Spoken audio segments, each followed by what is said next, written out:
तपाईहरु free thinker मतलब स्वतन्त्र चिन्तक हुनुहुन्छ। आफ्नो बोली कलमद्वारा जनतालाई सचेत गराउने, सूचित गराउने काम गरिरहनु भएको छ। तर यो काम धेरै कठिन छ। जसलाई राम्रो लाग्छ, मिठो लाग्छ, उसले धन्यवाद दिने, तर कुनै समाचार जसलाई घोज्छ त्यो आक्रमण पनि गर्छ। र यस्तो कठिनाई उठाएर पनि तपाईहरुले जनताको सेवा गरिरहनु भएको छ, त्यसको लागि चाहिँ धन्यवाद छ। अब हाम्रो मित्रहरूले धेरै कुरा गर्नु भएको छ। म छोटकरीमा मात्रै यहाँहरुसँग निवेदन गर्न चाहन्छु। सर्वप्रथम तपाईहरु सबैलाई सबैप्रति आभार व्यक्त गर्छु र धमलाजी प्रति पनि जुन सद्भावपूर्ण र असल शब्दहरू मेरो बारेमा राख्नु भएको छ त्यसको लागि म आभारी छु, कृतज्ञता ज्ञापन गर्दछु। मित्रहरू, अध्यक्षजी, हामी साथै स्वतन्त्रताको लागि, लोकतन्त्रको लागि, समानताको लागि संघर्ष गर्दै आएको हो। तर के मधेसमा पनि डेमोक्रेसी छ? मधेसीहरूलाई, थारूहरूलाई पनि डेमोक्रेसीको अनुभूति छ त? यदि छ भने तिनीहरू किन जेलमा छन् त? तिनीहरूले सरकारको माग गरेको होइन, हामीले सरकारको माग गरेको होइन, अधिकारको को माग गरेको।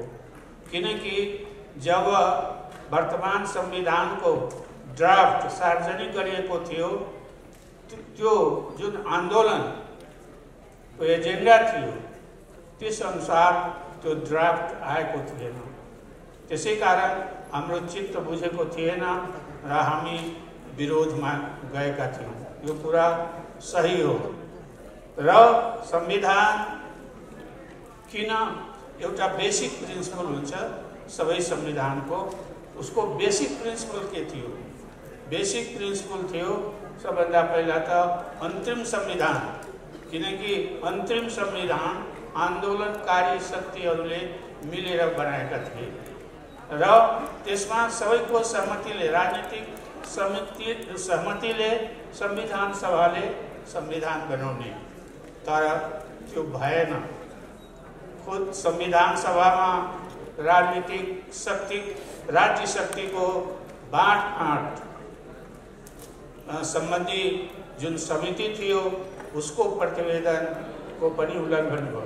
उसले 14 राज्यको चाहिँ प्रतिवेदन दिएको थियो र त्यसमा उसले आइडेन्टिटीको आधारमा जुन भेदभाव ऐतिहासिक देखिने, ऐतिहासिक रूपमा नै जुन विभेद भइरहेको छ त्यो विभेदलाई मिटाउनको लागि संघ बनाउने संकल्प थियो। आन्दोलनको दौरान एजेन्डा थियो र कसरी त निरङ्कुशतालाई समाप्त पार्ने र त्यसपछि आइडेन्टिटीको आधारमा प्रदेशहरूको निर्माण, पहिचानको आधारमा प्रदेशहरूको निर्माण गर्ने भनेर संकल्प त्यसबेला र त्यो आन्दोलन रिस्ट्रक्चरिङ अफ स्टेट भनेर ल्याएको थियो। आन्दोलनको हाम्रो एजेन्डा थियो।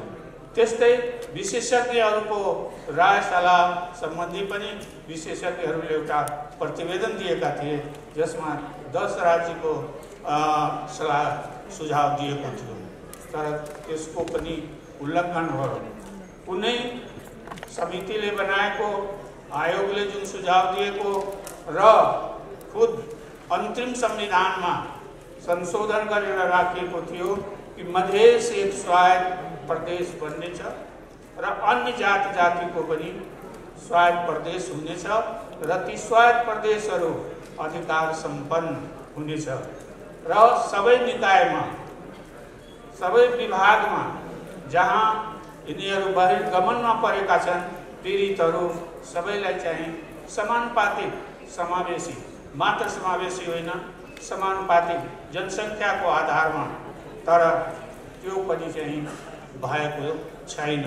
त्यसै कारण संविधान सम्बन्धी संशोधनको जुन कुरा हो त्यो हाम्रो कुरा मात्रै होइन, त्यो सबैको कुरा हो, सबै पीडितहरूको कुरा हो, किनकि उनीहरू अहिले पनि उपेक्षित छ। त्यस्तै नागरिकताको जहाँसम्म कुरा छ त्यो मधेस तरफ जहिले पनि औँला उठाइन्छ, तर त्यो मधेसको मात्रै समस्या होइन, त्यो सम्पूर्ण देशको सबैको समस्या हो। अंगीकृत जन्मसिद्ध नागरिकको सन्तान किन वंशजको नाताले चाहिँ पाइरहेको छैन। म भर्खरै जलेश्वर गएको थिएँ आफ्नो क्षेत्रमा र त्यहाँ सिडिओ जीसँग चाहिँ भेटघाट भएको थियो। उहाँले नै पहिला भन्नुभयो कि धेरै युवाहरू चाहिँ आउँछन् नागरिकताको लागि र तपाईँ केही गर्नुहोस् माथि गएर र यिनीहरूलाई चाहिँ नागरिक बन्ने अधिकारबाट, किनकि यिनीहरूको शिक्षा प्रभावित हुन्छ, विदेशमा जाने उच्च शिक्षाको लागि, त्यो रोजगारको लागि जाने त्यो प्रभावित भइरहेको छ। राज्यविहीन भएको हुनाले देशमा पनि यिनीले कुनै किसिमको राज्यबाट पाउने सुविधा पाउँदैन। त्यसै कारण तपाईहरु माथिबाट नै प्रयास गर्नुहोस्। त्यसैले नागरिकताको समस्या मात्र मधेसको समस्या होइन, यो सबैको देशको समस्या हो। र यी समस्या, त्यस्तै भाषा र संस्कृतिको समस्या, हामी भन्छौँ कि हामी बहुभाषी, बहुजातीय, बहुसांस्कृतिक, तर के शासन प्रशासनमा त्यो रूप छ त, त्यो विभिन्नता देखिन्छ त। म धन्यवाद दिन चाहन्छु प्रधानमन्त्रीजीलाई। आज कुरा उठिरहेको छ कि जसपाको या मेरो प्रधानमन्त्रीसँग के लगन गाठो भएको छ, तर प्रधानमन्त्रीजी यही हुनुहुन्छ। जुन दिनदेखि उहाँ प्रधानमन्त्रीजी हुनुभएको छ त्यसै दिनदेखि सरकारमा आउनुहोस्, तपाईहरु सरकारमा आउनुहोस्। उहाँले कुनै आजको त्यो नौलो कुरा होइन र हाम्रो जवाब सुरुदेखि नै त्यही छ कि हामीहरूको मुद्दा छ, समस्या छ, त्यो समस्यातिर ध्यान दिनुहोस्। त्यो समस्यातिर, किनकि त्यो हामीहरूको समस्या मात्रै होइन, त्यो समग्र देशको समस्या छ, मधेसको मात्रै समस्या छैन। हाम्रो चाहिँ सांसदहरू जेलमा छन्, हाम्रा मन्त्रीहरू तारिखमा छन्, हाम्रा मेयरहरूमाथि पनि मुद्दा चलिरहेको छ, गम्भीर किसिमको मुद्दाहरू छन् र त्यसले गर्दा हामी चाहिँ यस अवस्थामा हाम्रो हात पाएर बाँधिएको छ। कसरी चाहिँ हामी यो सरकारमा चाहिँ आउने, पहिले यसलाई फुकुवा गर्नुहोस् अनि त्यसपछि हामी विचार गर्छौँ भनेर हाम्रो बातचित कुरा। र अन्तिम खबर, आज पनि उहाँको नजिकको आउनुभएको थियो एकजना भेट्न प्रधानमन्त्रीजीको, र प्रक्रिया अगाडि बढेको छ, बढाइएको छ। कस्तो प्रक्रिया अगाडि बढेको छ त्यो पुरा इन्फर्मेसन उहाँले दिनु भएन। म उहाँसँग भेटेर त्यो कुराको जानकारी लिन्छु। त सकारात्मक रूपमा प्रक्रियाहरू अगाडि बढेको मैले सुनेको, त्यसै कारण प्रधानमन्त्रीजीलाई बहुत बहुत धन्यवाद छ। यसको साथसाथै यो पनि कुरा उठेको छ, अरू साथीहरू, अहिले हाम्रो एकजना मित्र यहाँ बस्नुभएको थियो, जानुभयो उहाँ काङ्ग्रेसको। तीनै पार्टीहरू मिलेर चाहिँ काम गरौँ, हामी अगाडि बढौँ। कसरी अगाडि बढ्ने त्यो बताउनु भएन, किनकि सबै नेताजीहरूसँग मैले भेटघाट गरिसकेका छु, सबैको विचार जानिसकेको छु, पटक पटक हाम्रो भेटघाट भएको छ। उहाँहरू जहिले हामी यो आउनुहोस्, हाम्रो साथ आउनुहोस्, हामी चाहिँ गरौँला, हाम्रो साथ आएपछि हामी चाहिँ गरौँला, गर्छु, अहिले नै गर्छु भन्ने उहाँहरूको कहिले पनि भनाइ थिएन। जति पनि पहिला प्रधानमन्त्री भए सबैको साथमा कम्तीमा 3 बुँदे सम्झौता हाम्रो भएको थियो कि जेलमा जो हुन्छन् त्यो रिहाई गर्ने, त्यसलाई र मुद्दा फिर्ता लिने, र त्यसपछि चाहिँ हामीले उहाँहरूलाई सरकार बनाउनमा समर्थन गर्ने हामी गरिराखेका थियौँ। तर हाम्रो चित्त बुझेन र एकजना त्यसबेला चाहिँ प्रचण्डजी चाहिँ त्यही कुरा लिएर हामी सबै कुरा गर्छौँ, तपाईँहरूको जति माग छ संविधान संशोधनदेखि लिएर नागरिकतादेखि लिएर र जो अन्य मागहरू छ, मुद्दा सम्बन्धी मागहरू, त्यो सबैले हो। अनि उहाँलाई मैले के भनेका थिएँ त्यो होइन, मलाई चाहिँ त्यो दिवालिया निकाल्नु, ब्याङ्क जुन छ त्यो कहिले दिवालियामा जान्छ थाहा छैन। त्यसै कारण त्यस्तो ब्याङ्कको चेक लिएर मैले के गर्ने, लिखित तपाईँको लिखितले काम अहिलेसम्म गरिरहेको छैन। तपाईँमाथि विश्वास छ, गरेर देखाइदिनुहोस्। अनि ठिक छ, हामी त विरोधमा छैन, तपाईँको समर्थन नै गर्नेछौँ, अहिले पनि भनिराखेका छौँ।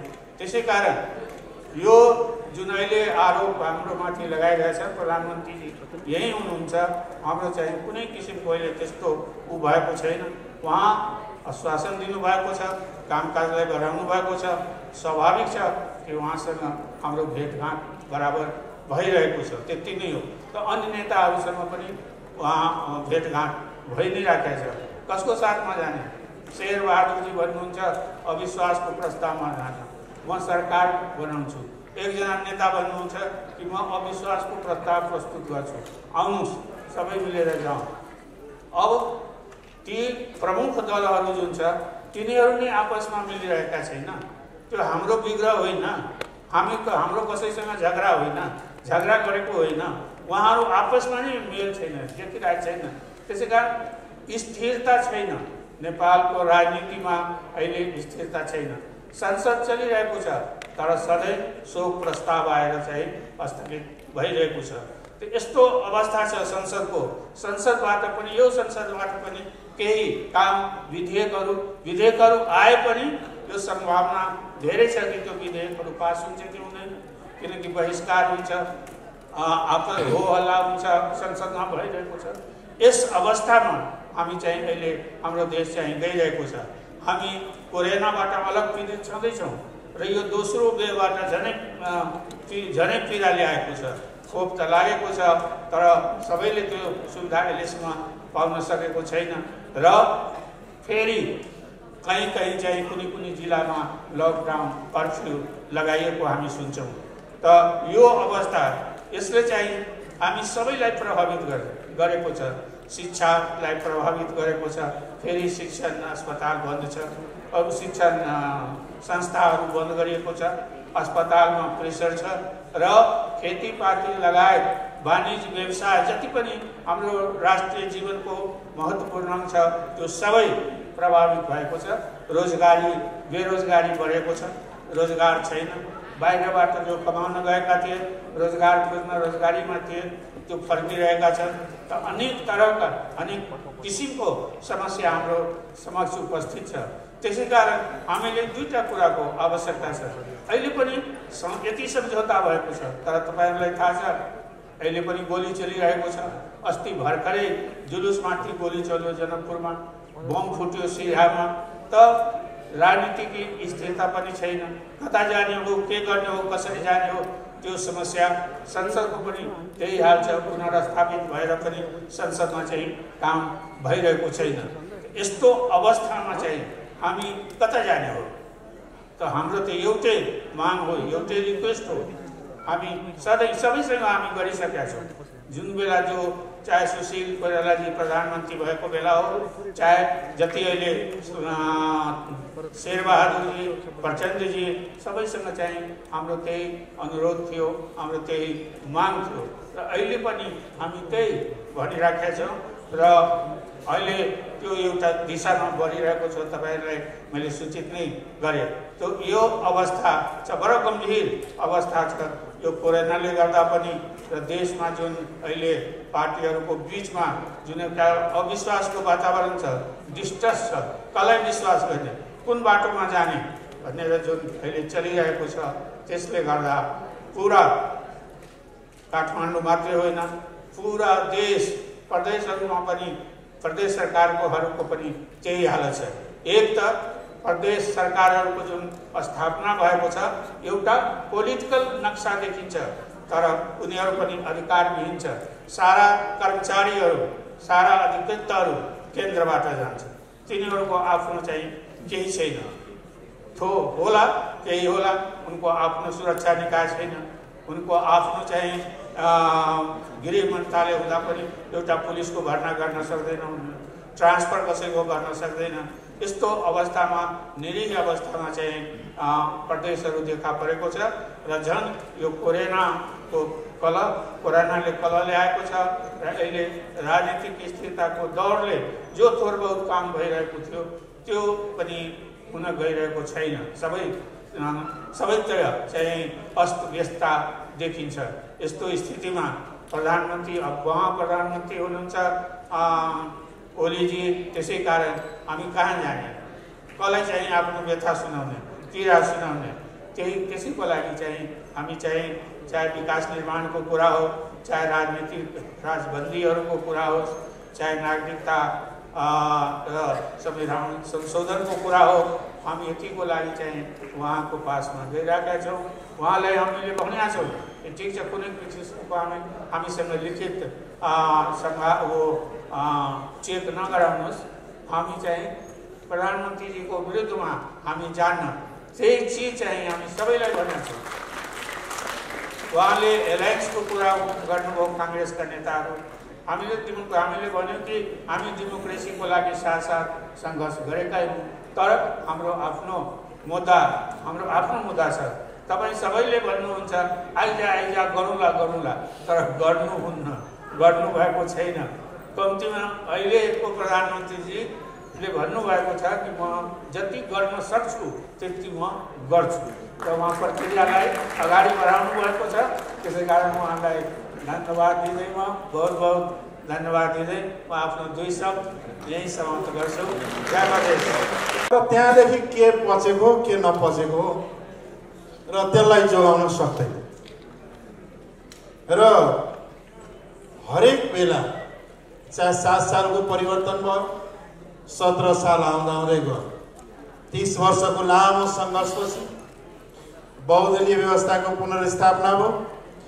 10 वर्ष नबित्दै त्यसमा चाहिँ के छ भने त्यो ग्रहण लाग्यो, फेरि सङ्घर्ष गर्नु पर्यो, फेरि गएर त्यस्तै हुन लाग्यो र पछिल्लो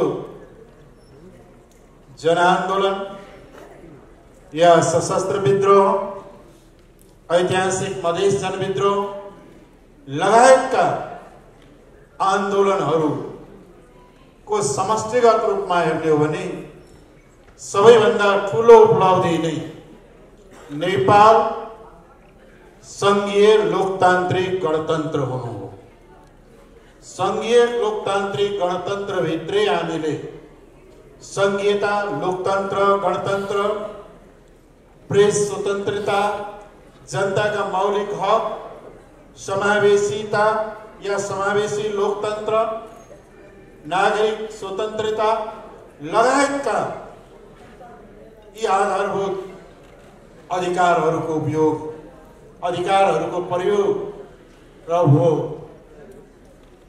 गर्दै हामी अगाडि बढिरहेका छौँ र कता न कता हो यही सङ्घीयता, समावेशिता माथि नै ग्रहण लाग्न लागेको हो कि भन्ने आभास आज चारैतिर हुँदै गएको छ। प्रदेशहरू संविधानका एकल सूचीमा पाएका अधिकार उपभोग गर्न नपाउनु या कानुन नबनाइनु या बनेको पनि कार्यान्वयन नहुनु र भएका कुराहरू पनि फेरि केन्द्रीकृत हुनु र अब सम्माननीय प्रधानमन्त्री चाहिँ हुनुहुन्छ, यही बेला मौकामा अलिकति फाइदा उठायो। यहाँकै सायद मन्त्री परिषदबाट निर्णय सुन्दाखेरि बडो दुःख लागेको थियो कि अब उपरान्त बाहिरकाहरू वीर कुटनीतिकहरूमा सङ्घीय लोकतान्त्रिक गणतन्त्र नेपाल लेख्न पाइँदैन। नेपालको संविधानको धारा 4 मा नेपालको परिभाषापछि नेपाल सङ्घीय लोकतान्त्रिक गणतन्त्र हुनेछ भन्ने लेखिएको छ। त्यसले गर्दाखेरि पनि अन्य कारणहरूले गर्दाखेरि पनि अहिले यो सङ्घीय गणतन्त्र पनि 7 सालमा आयो, 17 सालमा गयो, फेरि 46 सालमा आयो, फेरि 56-57 आदि गयो, अब पनि धारामा पर्ने हो कि भन्ने आशंका चारैतिरबाट उठिरहेको छ। यहाँ मिडिया जगतमा, नागरिक समाजमा, विभिन्न क्षेत्रमा उठिरहेको छ र अब यो कता जाने हो र यस बेलामा जनताले वास्तवमा भन्यो भने ठुलो आशा गरेका थिए।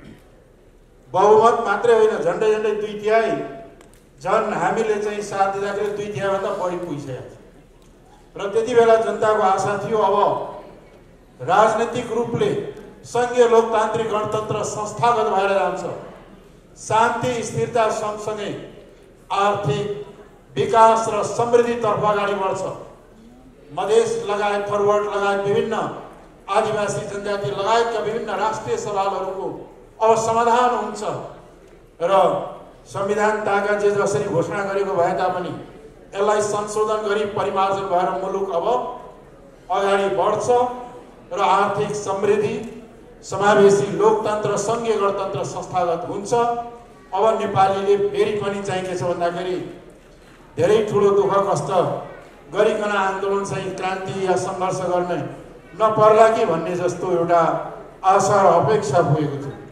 तर बडा दुर्भाग्यको कुरा हो, अहिले आएर गाडी कता ठोकिएको छ, को कता ठोकियो, को कता लडेका छन्। कोही उहाँ ऋषिजीको उहाँले विमोचन हुँदै थियो पत्रिकामा, यसो हेरेर एउटा यतापट्टि अर्कोपट्टि भइरहेको छ। यहाँको पनि सङ्केत के हो, तथापि पनि चाहिँ के हो भने आज पनि वास्तवमा भने राष्ट्रिय एकताको आवश्यकता छ। आज संघीय गणतन्त्रलाई संस्थागत गर्ने, नागरिक स्वतन्त्रतालाई रक्षा गर्ने, प्रेस स्वतन्त्रतालाई रक्षा गर्ने र राष्ट्रिय समस्याहरूको समाधान गर्ने का लागि यो मुलुकलाई शान्ति स्थिरता र समृद्धितर्फ लैजानका लागि आज पनि के छ भन्दाखेरि राष्ट्रिय एकताकै जरुरत छ। जरुरत एकताको छ, तर हाम्रा प्रयासहरू हाम्रा कार्यहरू अलिक फरक ढङ्गले अगाडि बढ्न लागेको हुनाले यसमा चिन्तित हुने अवश्य नै आएको छ।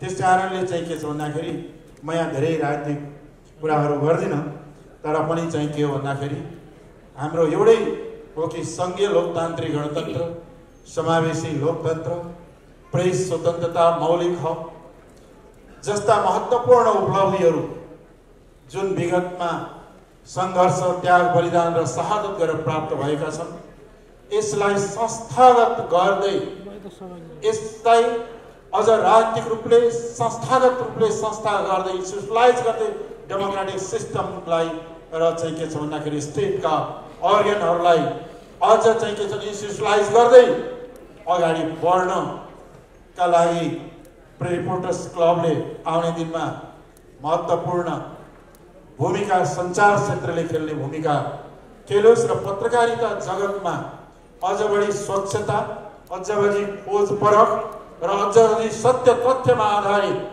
भएर अगाडि बढोस्, यही शुभकामनाका साथ आफ्नो छोटो मन्तव्य दिन्छु। हस्त, धन्यवाद।